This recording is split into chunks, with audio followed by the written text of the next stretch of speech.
Hey guys, thank you for joining me tonight. It has been a fun but busy day. We dressed up today in our Corinth t-shirts. We got up early for the homecoming parade, which was beautiful as always. And tonight's book I'm going to read is called Bad Apple, A Tale of Friendship by Edward Hemingway. Mac was a good apple.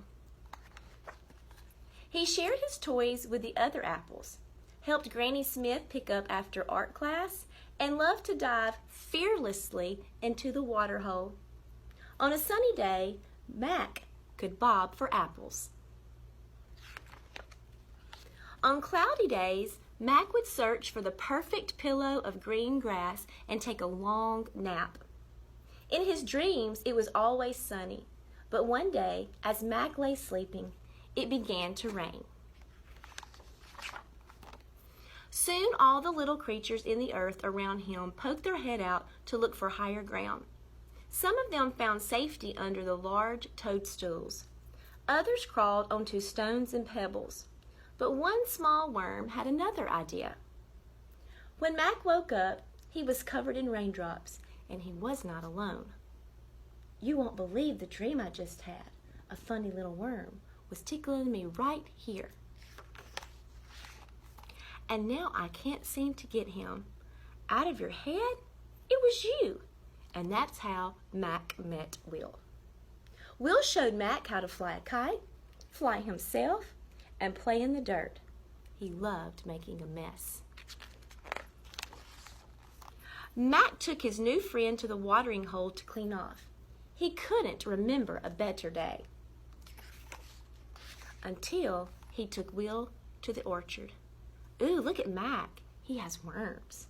Mac's a rotten apple. I'm not rotten. I'm quite sweet, actually. So they left. Will cheered Mac up by reading aloud from some of his favorite novels. He was a bit of a bookworm. Mac liked the adventure stories best.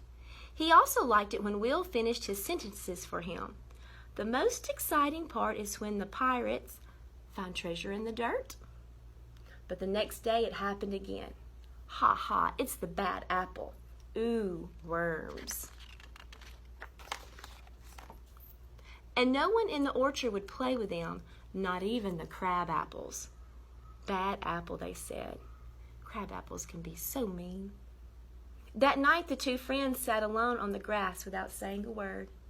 In the morning, Will was nowhere to be found. But he left a note. You are a good apple.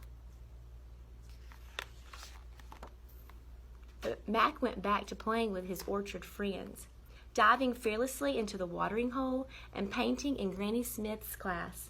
But nothing was the same. There was a hole in Mac that he couldn't fill.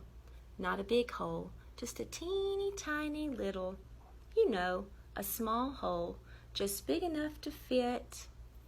And nobody finished his sentences.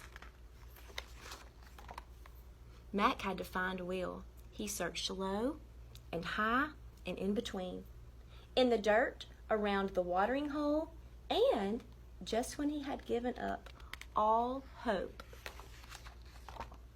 he looked up in the sky.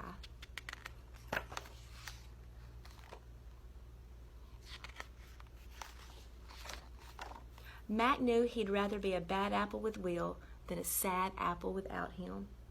I was hoping I could. Help me turn the pages? How did you know? Because you will always be a good apple in my book. Good and happy. And there's nothing bad about that. Thank you for joining me tonight. Tomorrow will be another fun day. It's homecoming day, so wear your red and black. See you tomorrow.